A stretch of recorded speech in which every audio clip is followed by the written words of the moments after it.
नमस्कार दोस्तों, stock India classes में आपका हार्दिक स्वागत करते हैं। फर्स्ट टाइम चैनल को विजिट करें तो सब्सक्राइब करके जरूर रख लें और बेल आइकन को प्रेस अवश्य करें और ऑल को जरूर सेलेक्ट करके रख लें ताकि नए वीडियो का नोटिफिकेशन आपको मिलता रहे।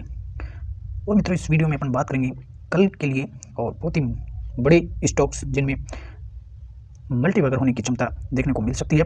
और कल की बाजार की ओपनिंग के साथ ही इन स्टॉक्स में है वो बड़ा एक्शन भी आपको देखने को मिलेगा। कुछ स्टॉक्स है वो न्यूज स्पेसिफिक हैं, तो कुछ स्टॉक्स बोनस और स्प्लिट की न्यूज के चलते हुए इनमें बड़ा एक्शन देखने को मिल सकता है। और कुछ स्टॉक्स है वो गवर्नमेंट के कुछ नए एक्शन के कारण यहाँ चर्चा में देखने को मिल रहे हैं, तो जिन पर बड़ा एक्शन है वो कल मार्केट की ओपनिंग के साथ ही देखने को मिल सकता है। तो इन सभी स्टॉक्स को अपने रडार पर रखें। तो सबसे पहले अपन शुरुआत कर लेते हैं छोटे बहुत ही micro cap stocks, penny stocks, Allen store textiles. और एल स्टोर टेक्सटाइल कंपनी की बात इसलिए कर रहे हैं कि कल मार्केट की हॉलीडे के दौरान और ये एक्सचेंज को लेटर रिसीव हुआ कि कंपनी का है वो टेक ओवर कर लिया गया। और कंपनी का जो टेक ओवर है वो किसके द्वारा किया गया है, इसकी न्यूज भी अपन कवर करेंगे। तो इसमें एक्सचेंज को जो सूचना दी गई है उसके अकॉर्डिंग कि शेयर्स का एक्विजिशन किया गया है और कंपनी का वो टेक ओवर कर लिया गया है। तो इसमें प्रमोटर्स की होल्डिंग्स वगैरह अपन सब देखेंगे इसमें। तो इसमें कंपनी का जो टेक ओवर है 17 फरवरी के न्यूज ये देखने को मिल रही है। और कंपनी का जो टेक ओवर है वो एवियल फाइनेंस सर्विस लिमिटेड के द्वारा किया गया है। यानी अब एलन जो स्टोन है उसके जो प्रमोटर्स हैं या यूँ दूसरे शब्दों में जो मालिक हैं वो अब बदल गए हैं और एवियल फाइनेंशियल जो सर्विसेज है उसने इसका टेक ओवर कर लिया है। और ये आप लेटर भी देख सकते हैं कंपनी का, एवियल फाइनेंशियल सर्विसेज लिमिटेड। तो इसने एल स्टोन टेक्सटाइल लिमिटेड का है वो एक्विजिशन 100% एक्विजिशन या इसका टेक ओवर कर लिया गया, क्योंकि इसके जो प्रमोटर्स की जो हिस्सेदारी थी वो काफ़ी कम देखने को मिल रही है। और इसमें जो एविल फाइनेंशियल जो सर्विसेज है उसकी हिस्सेदारी वो बढ़कर के करीबन 11% से ज़्यादा देखने को मिल रही है। तो इसके लिए एविल फाइनेंस की जो होल्डिंग है वो भी आप देख सकते हैं। तो इसमें बिफोर एक्विजिशन से पहले जो होल्डिंग है वो 11.96% की है और इसमें 4.11 की जो होल्डिंग है वो बढ़ा दिया। तो ऑल ओवर इसमें प्रमोटर से ज़्यादा होल्डिंग है वो एविल फाइनेंस की देखने को मिल रही है। तो अब दिसंबर 23 के क्वार्टर के अनुसार देखेंगे तो एविल फाइनेंशियल सर्विसेज की जो होल्डिंग है वो करीबन इसमें एल स्टोन टेक्सटाइल में करीबन 11.96% है, जो अब बढ़ करके काफ़ी ज़्यादा हो जाएगी। तो इसमें अगर आप देखेंगे प्रमोटर्स की होल्डिंग, तो प्रमोटर्स की होल्डिंग मात्र इसमें 7.97 है और एविल फाइनेंस की जो होल्डिंग है वो 11.96 है। तो एविल फाइनेंस ने एक्सचेंज को दिए लेटर में बताया कि उसने एल स्टोन टेक्सटाइल का टेक ओवर कर लिया है। तो इसके कल के लिए एक बड़ी न्यूज़ है वो देखने को मिल रही है। हालांकि इसमें अब आगे क्या होगा कि कंपनी मार्केट में बनी रहेगी या डीलिस्ट होगी, ऐसा कुछ न्यूज़ है वो दिया नहीं है। केवल इसमें कंपनी के टेक ओवर करने का न्यूज़ दिया गया है कि एविल फाइनेंशियल सर्विसेज ने और एलिस्टोन टेक्सटाइल का टेक ओवर कर लिया गया है। तो इसमें प्रमोटर की होल्डिंग काफ़ी लो देखने को मिल रही थी। तो एविल फाइनेंशियल सर्विसेज ने इसके और 4.5% शेयर खरीदने के बाद में इसमें करीबन 14 से 15% की हिस्सेदारी है वो एविल फाइनेंस की देखने को मिल रही है। और एविल फाइनेंशियल सर्विसेज है वो सबसे बड़ा स्टेक होल्डर अब इस कंपनी का बन गया है। तो कुल मिलाकर के एविल फाइनेंस ने इसका टेक ओवर कर लिया। और मित्रों बात करेंगे डिफेंस स्टॉक्स की। और आज मार्केट की ओपनिंग के साथ ही डिफेंस और स्टॉक्स है वो काफ़ी एक्शन में देखने को मिल सकते हैं। इसका एक बड़ा कारण ये देखने को मिल रहा है कि जो रक्षा सेवा जो समिति है उसने करीबन 80,000 करोड़ से ज़्यादा के डिफेंस इक्विपमेंट खरीदने का प्रपोजल है वो पास कर दिया गया है। और डिफेंस जो सेक्टर है उसमें देश की जो तीनों जो सेनाएं हैं, जल नभ थल, तीनों सेनाओं के लिए और इक्विपमेंट करीबन 80,000 करोड़ से ज़्यादा के इक्विपमेंट है वो खरीदे जाएंगे।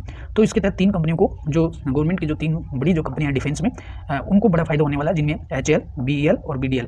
तो डिफेंस स्टॉक्स को कल के लिए अपने रडार पर रखें। तो सबसे पहले HAL की बात करें तो शुक्रवार के दिन भी HAL था करीबन 1.5% से ज़्यादा की यहाँ तेजी देखने को मिली थी। और आज फिर स्टॉक्स है वो यहाँ एक्शन में रहने वाला है और बड़ी डील है वो, बड़ा जो प्रपोजल गवर्नमेंट की तरफ से रखा गया। तो इसका एक सबसे ज़्यादा जो फायदा है वो HAL को मिलेगा, क्योंकि गवर्नमेंट इसमें डिफेंस जो एयरक्राफ्ट है वो भी इसमें खरीदने की डील भी हो सकती है। तो एयरक्राफ्ट है वो भी खरीदेगी। और टोटल जो 80,000 करोड़ की जो डील होने वाली है इसमें टोटल जो इक्विपमेंट है वो मेड इन इंडिया बेस्ड खरीदे जाएंगे। जो आत्मनिर्भर भारत के तहत है वो ये कार्यक्रम है। तो आत्मनिर्भर भारत के तहत देश की जो घरेलू कंपनी है उन्हीं से ही टोटल इक्विपमेंट खरीदे जाने। तो इसका सबसे बड़ा फायदा है वो HAL को जाने वाला है। और HAL पिछले 6 महीनों का परफॉर्मेंस देखेंगे तो पिछले 6 महीनों में HAL का परफॉर्मेंस है वो 61% से ज़्यादा तेज है वो स्टॉक्स दौड़ चुका है। और दूसरा स्टॉक्स बात करें तो इसी कैटेगरी में डिफेंस में BEL का देखने को मिल रहा है, भारत इलेक्ट्रॉनिक्स। और ये स्टॉक्स भी है वो काफ़ी चर्चा में रहने वाला है, एक्शन में रहेगा, क्योंकि डिफेंस इक्विपमेंट के तहत और जो मिसाइल्स जो प्रोग्राम है, मिसाइल्स के जो इक्विपमेंट है वो BEL है वो सप्लाई कर सकता है। तो ये स्टॉक्स भी है वो काफ़ी एक्शन में रहेगा। और यहाँ शुक्रवार सेशन में BEL है वो 1% से ज़्यादा की तेजी यहाँ देखने को मिली थी। और अगले स्टॉक्स की बात करें तो BDL, भारत डायनेमिक्स लिमिटेड। और ये स्टॉक्स भी जो 80,000 करोड़ का जो डिफेंस इक्विपमेंट खरीदे जाने उसके तहत इस कोई भी कंपनी को भी बड़ा फायदा है वो मिल सकता है। तो यहाँ BDL पर भी अपने निगाह रखें और इसे भी अपने रडार पर रखें। और इस टोटल जो डील हुई है करीबन 80,000 करोड़ की जो डील है, तो ये 3 जो स्टॉक्स है वो कल के लिए फोकस में रहने वाले हैं। तो इन्हें अपने रडार पर कल के लिए रखें। अगले अगले स्टॉक्स की बात करें तो टीटागढ़ रेल सिस्टम्स, और मार्केट की शुक्रवार को क्लोजिंग के बाद एक बड़ी न्यूज़ थी, वो टीटागढ़ रेल सिस्टम्स के लिए भी थी, और यहाँ एक बड़ा अपडेट देखने को मिला है। और रेलवे की तरफ से जो टीटागढ़ रेल सिस्टम्स है, तो इसको एक बड़ा ऑर्डर है वो टीटागढ़ रेलवे को मिला है। करीबन 170 करोड़ का जो ऑर्डर है वो मिनिस्ट्री ऑफ डिफेंस की तरफ से है, वो टीटागढ़ रेलवे को मिला है। और जो स्पेशल जो वैगन्स हैं, रेलवे की स्पेशल वैगन वो टीटागढ़ रेल बनाएगा, और इसमें इसको करीब 170 करोड़ का ये ऑर्डर मिला है। इसी के साथ अगर टीटागढ़ रेल के ऑर्डर बुक देखें तो कुल इसकी जो ऑर्डर बुक है वो बढ़कर के 30,000 करोड़ की हो गई है। तो रेलवे के जो वैगन बनाने के लिए और प्राइवेट सेक्टर में एक टीटागढ़ रेल भी एक अच्छी कंपनी है, और ये वैगन्स के मैन्युफैक्चरिंग में एक बड़ा प्लेयर है। तो इसके टीटागढ़ रेल को भी कल के लिए और इसे अपने रडार पर रखें, यहाँ भी आपको दमदार एक्शन देखने को मिल सकता है। और ऑल ओवर इसकी टीटागढ़ रेल की जो ऑर्डर बुक वैल्यू है, ऑर्डर बुक वैल्यू करीबन 30,000 करोड़ के आसपास जाते हुए देखने को मिल रही है। तो बहुत सारे ऑर्डर है वो टीटागढ़ रेलवे के पास ऑलरेडी हैं, तो इसे भी अपने रडार पर रखें। और पिछले 6 महीनों का अगर परफॉर्मेंस देखेंगे तो पिछले 6 महीनों में स्टॉक्स है वो 38% से ज़्यादा दौड़ चुका है। और मित्रों बात करेंगे वैगन में ही, वैगन के मैन्युफैक्चरिंग में काम करने वाला अगला जो स्टॉक्स है वो है जुपिटर वैगन्स, और इसे भी अपने रडार पर रखें, क्योंकि अगर वैगन स्टॉक्स दौड़ेंगे तो इस स्टॉक्स पर भी है वो एक्शन देखने को मिल सकता है। तो इसे भी अपने रडार पर रखें। इसी के साथ अगर जो डिफेंस की जो प्रस्ताव डिफेंस कमेटी के द्वारा जो प्रस्ताव रखा गया है 80,000 करोड़ का, उसके तहत कुछ ड्रोन भी खरीदे जाने की है उसमें। तो अगर ड्रोन वाली कंपनी पर अपन रखें तो सबसे बेहतर जो काम है वो ड्रोन में जेन टेक करती हुई देखने को मिल जाती है, और जेन टेक को भी अपने रडार पर रखें। और ये जो स्टॉक्स है वो अपने पिछले 6 महीने का अगर देखेंगे इस पर, तो पिछले 6 महीनों के दौरान स्टॉक्स है वो काफ़ी पिछले 6 महीनों के रेंज में ही देखने को मिला है। इसमें अभी तक वो पिछले 6 महीने से कोई बड़ी है वो रैली देखने को नहीं मिली है। तो ये स्टॉक्स है वो एक पिछले 6 महीने के लेवल पर है वो देखने को मिल रहा है। तो यहाँ एक इस 800 के आसपास इस स्टॉक्स में एक काफ़ी दिनों से एक कूल है स्टॉक्स, तो इसमें एक बड़ी रैली फिर से देखने को मिल सकती है। तो इसे भी अपने रडार पर रखें। इसी के साथ बात करेंगे एमटा टेक को। तो डिफेंस में काम करने वाले एमटा टेक भी एक प्राइवेट सेक्टर का एक अच्छा प्लेयर है। तो डिफेंस की बात करेंगे तो एमटा टेक की बात जरूर होगी। तो एमटा टेक को भी अपने रडार पर रखें। और शुक्रवार के सेशन में भी यहाँ 3.5% की तेजी है वो देखने को मिली थी। और एमटा टेक के जो Q3 रिजल्ट थे वो थोड़े से ल्यूजेस थे, कम देखने को मिले थे, रिजल्ट थे वो अनुमान से काफ़ी कम थे, जिसके चलते ये स्टॉक्स रिजल्ट के बाद में इसकी कुछ पिटाई होती हुई देखने को मिली थी। और पिछले 6 महीने का इसका परफॉर्मेंस देखेंगे तो पिछले 6 महीने में स्टॉक्स करीबन 10% डाउन हुआ है। तो इस लिहाज से भी इस स्टॉक्स पर अब बड़ा एक्शन देखने को मिल सकता है, क्योंकि पिछले 6 महीनों में स्टॉक्स का जो परफॉर्मेंस काफ़ी वीक देखने को मिला है। तो सभी जो डिफेंस स्टॉक्स हैं उनमें एक तेजी देखने को मिल रही है। तो सो एमटा टेक को भी अपने रडार पर रखें। और हालांकि रिजल्ट है वो ल्यूज है, लेकिन रिजल्ट अगले क्वार्टर में इसके रिजल्ट है वो अच्छा भी हो सकते हैं। तो इसमें अब है वो काफ़ी लोवेस्ट लेवल पर स्टॉक जा चुका है। तो अब यहाँ से इसमें एक बड़ी रिकवरी भी देखने को मिल सकती है। और पिछले दिनों इसमें कुछ तेजी भी देखने को मिली थी स्टॉक, पिछले 5 दिनों में स्टॉक का कुछ रिकवर भी हुआ है। तो यहाँ इसे भी अपने रडार पर रखें, यहाँ भी एक तेजी देखने को मिल सकती है। और स्टॉक्स के परफॉर्मेंस का बात करें तो पिछले लिस्टिंग से लेकर के और अब तक स्टॉक्स है वो 90% दौड़ चुका है। यानी स्टॉक्स ने अपनी लिस्टिंग के बाद में 2 साल के पीरियड में इसने अच्छा रिटर्न दिया है, और आगे भी काफ़ी परफॉर्म करता हुआ देखने को मिल सकता है। और मित्रों बात करेंगे आरवीएनएल की। और आरवीएनएल शुक्रवार के सेशन में स्टॉक्स में वो करीबन 3% की गिरावट देखने को मिली थी। और स्टॉक्स था वो बड़ी लंबी रेस के बाद में कुछ कूल होते हुए देखने को मिल रहा है। तो कभी भी गिरावट में मिले तो स्टॉक्स है वो इसे इस पर विचार किया जा सकता है, क्योंकि अगर इस आरवीएनएल की बात करें तो इसके कंपनी का जो ऑर्डर बुक है बहुत ही मजबूत है, करीबन 65,000 करोड़ का ऑर्डर बुक है। और स्टॉक्स है वो काफ़ी दौड़ लगा चुका है, लेकिन इसका स्टॉक्स की जो एनर्जी है वो काफ़ी बड़े लेवल की एनर्जी है, क्योंकि कंपनी का जो ऑर्डर बुक है बहुत ही दमदार ऑर्डर बुक देखने को मिल रहा है। तो आगे इसे भविष्य में इसे फायदा मिलता रहेगा, और इसके जो रिजल्ट्स हैं वो काफ़ी अच्छे रिजल्ट्स हैं आपको आते हुए देखने को मिलेंगे। हालांकि इस क्वार्टर के जो रिजल्ट थे कुछ अनुमान से कम रहे, जिसके चलते इसमें रिजल्ट के बाद में कुछ स्टॉक्स है वो टूटते हुए देखने को मिला। और सभी जो रेलवे स्टॉक्स थे, डिफेंस स्टॉक्स हैं, PSU स्टॉक्स हैं, वो काफ़ी दौड़ लगा चुके हैं। सो यहाँ कुछ स्टॉक्स में नरमी देखने को मिल रही है, लेकिन ये इसको गिरावट के दौर में और इसे एक्यूमुलेट करके चलें ताकि इसे आगे के लिए इसमें काफ़ी बड़ा फायदा हो सकता है। तो आरवीएनएल को भी अपने रडार पर रखें। ऑर्डर बुक बहुत ही दमदार है, 65,000 करोड़ से ज़्यादा की ऑर्डर बुक कंपनी के पास ऑलरेडी है। और बात करेंगे इरेडा की। तो इरेडा तो रेलवे सेक्टर की तब भी बात होती है, इरेडा की बात जरूर होगी। और ग्रीन एनर्जी सेक्टर की बात होगी तो भी हम इरेडा की को फायदा हो सकता है। तो जितने भी गवर्नमेंट के ग्रीन एनर्जी वाले जो प्रोजेक्ट हैं उन सभी को फाइनेंस है वो इरेडा करेगी। तो इस स्टॉक्स को भी है वो अपने रडार पर रखें। और इसमें बात करें तो इसके इरेडा के जो CMD हैं उन्होंने एक इंटरव्यू में कहा कि देश में आने वाले समय में जो ग्रीन रिन्यूएबल एनर्जी का जो इन्वेस्टमेंट है वो करीबन वो 30 लाख करोड़ तक जाते हुए देखने को मिल सकता है। तो ग्रीन एनर्जी का जो इन्वेस्टमेंट है वो अगले सालों में 30 लाख करोड़ तक होगा। तो इसका एक बड़ा फायदा वो इरेडा को भी जाने वाला है। तो स्टॉक्स है वो अब थोड़ा कूल होते हुए देखने को मिल रहा है। और इसमें अच्छी बात यह है कि जो लोअर सर्किट और अपर सर्किट का दौर था उससे अलग इसमें कुछ ट्रेडिंग देखने को मिल रही है। तो ये काफ़ी एक बेहतर स्थिति है। तो स्टॉक्स है वो यहाँ कूलिंग कर रहा है और फिर से एक बड़ी रैली के लिए तैयार हो रहा है स्टॉक। तो कंपनी की ऑर्डर बुक भी अच्छी है और आगे जो रिन्यूएबल सेक्टर की जो ग्रोथ है उसका फायदा है वो इसको मिलेगा। जो करीबन इसकी अगली जो है वो 30 लाख करोड़ का जो रिन्यूएबल एनर्जी का जो टारगेट है अगले सालों में देश में, तो उसका फायदा भी रेडा को जाने वाला है। सो इस स्टॉक्स को भी अपने रडार पर रखें। और IRFC की बात करें तो रेलवे के बड़े जो प्रोजेक्ट्स हैं उनको IRFC वित्त पोषित करता है। और तो शुक्रवार के सेशन में यहाँ भी स्टॉक्स 2% की गिरावट में देखने को मिला था। तो एक बड़ी गिरावट में इस स्टॉक्स को भी एक्यूमुलेट करके चले, बड़ा फायदा वो यहाँ हो सकता है। पिछले एक महीने में स्टॉक्स है वो 2%, 2.5% से ज़्यादा है वो टूटा है स्टॉक्स। पिछले एक महीने का परफॉर्मेंस है वो न्यूनतम ही कम ही रहा है। तो सो इस स्टॉक्स में फिर से एक रिकवरी के लिए, बड़ी तेजी के लिए तैयार हो रहे हैं स्टॉक्स। तो इन सभी स्टॉक्स को अपने रडार पर रखें। और मित्रों बात कर लेते हैं BOB, बैंक ऑफ बड़ौदा की। इस स्टॉक्स को भी आप मंडे के लिए अपने रडार पर रखें, क्योंकि कुछ ऐसी न्यूज़ निकल कर आ रही है कि BOB का जो गोल्ड लोन है, गोल्ड लोन से रिलेटेड कुछ न्यूज़ आ रही हैं। इसमें गोल्ड लोन में कुछ फ्रॉड्स है की जानकारी मिली है, जिसके चलते इस स्टॉक्स पर है स्टॉक्स है वो मार्केट के रडार पर रह सकता है। तो BOB को भी अपने रडार पर रखें कल के लिए।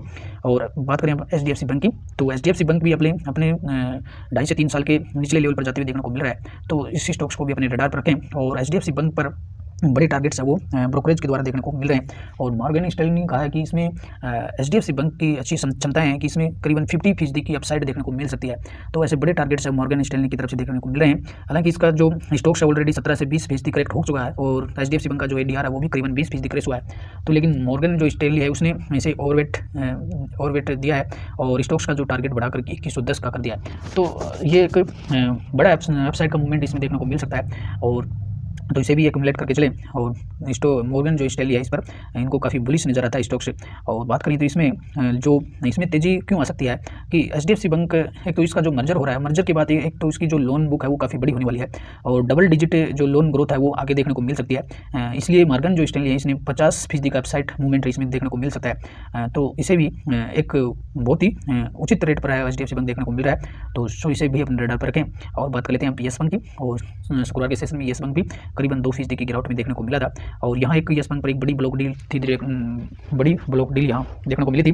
कार्लाइल जो ग्रुप है उसने करीबन इसमें YES बैंक से 1.3% का स्टेक्स था वो ऑफलोड किया था कार्लाइल ग्रुप के द्वारा, जिसके चलते स्टॉक्स था वो 2% तक क्रेश होते हुए देखने को मिला। लेकिन आगे इसमें YES बैंक में वो फिर से एक तेजी देखने को मिल सकती है। और करीबन इसमें मॉर्गन जो स्टैनली है उसने करीबन 30 करोड़ शेयर्स हैं वो खरीदे हैं, और कार्लाइल ग्रुप ने जो 1.3% का स्टेक्स बेचा है, और इसमें मॉर्गन स्टैनली ने इसमें स्टेक्स खरीदा है 30 करोड़ शेयर्स है वो मॉर्गन स्टैनली ने खरीदे। तो सो यहाँ इसे भी अपने रडार पर रखें इस बैंक को। और पिछले 6 महीनों का परफॉर्मेंस देखेंगे तो काफ़ी अच्छा परफॉर्म है, करीबन 67% स्टॉक्स है वो दौड़ चुका है। और अब बात कर लेते हैं पेटीएम की। और शुक्रवार के सेशन में पेटीएम पर है वो 5% का सर्किट देखने को मिला था। और ये जो रैली है वो आज सोमवार को आज फिर से है वो इसमें कुछ यहाँ स्टॉक्स पर एक्शन देखने को मिल सकता है, क्योंकि ऑलरेडी स्टॉक्स है वो काफ़ी करेक्ट हो चुका है। और इस तरह का इसमें अनुमान लगाया जा रहा है कि जो एक्सिस बैंक के साथ है इसकी पार्टनरशिप जो देखने को मिल रही है, और तो इससे कुछ स्टॉक्स में और रिकवरी देखने को मिल सकती है। लेकिन आगे इसमें किस तरह का डेवलपमेंट है वो कंपनी की तरफ से किया जाएगा, और किस तरह से RBI का आगे स्टैंड क्या रहता है, तो ये सभी चीज़ें इसमें देखने वाली रहेंगी। लेकिन इसको फिर भी अपने रडार पर रखें इसमें कि कल इसमें क्या फिर से है वो अपर सर्किट देखने को मिलता है या नहीं। और अगली बात कर लेते हैं अब टाइगर लॉजिस्टिक्स की। और ये स्टॉक्स भी करीबन शुक्रवार को 3% की रैली में देखने को मिला था। और रैली का कारण ये था कि स्टॉक्स में इसमें बोनस और जो स्प्लिट का जो पर्पज़ था, बोनस और स्प्लिट की रिकॉर्ड डेट आते हुए देखने को मिली है।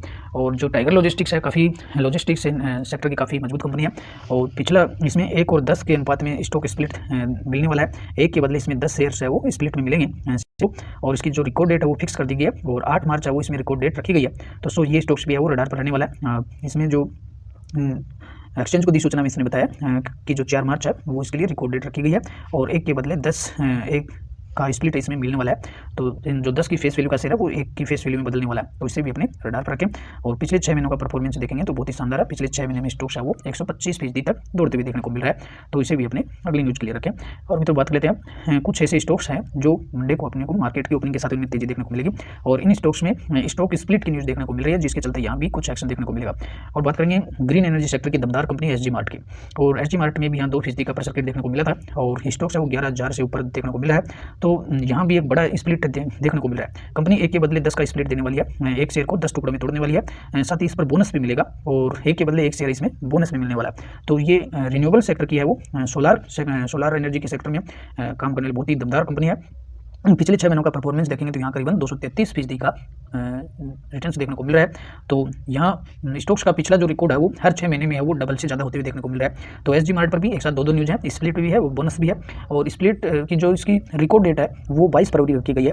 तो इस स्टॉक्स को 22 फरवरी से पहले जो भी शेयर होल्डर्स है वो इसे अपने अकाउंट में रखेंगे, उन्हें इसका बोनस और स्प्लिट का है वो फायदा मिल सकेगा।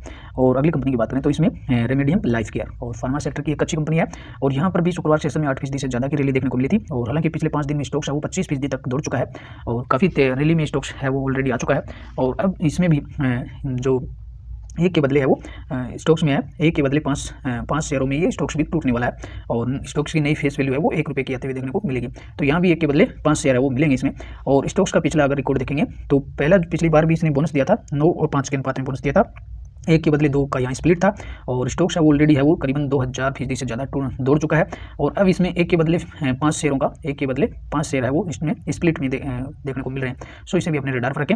और पिछला अगर रिकॉर्ड देखेंगे इसका स्टॉक्स का बहुत ही दमदार रैली यहाँ देखने को मिली है। पिछले 1 साल में स्टॉक्स है वो करीबन 1395% दौड़ चुका है, पिछले 1 साल का शानदार रिकॉर्ड इसका भी रहा है। तो यहाँ पर भी इसको फिर से इसमें स्टॉक्स में रैली देखने को मिल सकती है बोनस इसके चलते, स्प्लिट न्यूज़ के चलते, तो इसे भी अपने रडार पर रखें।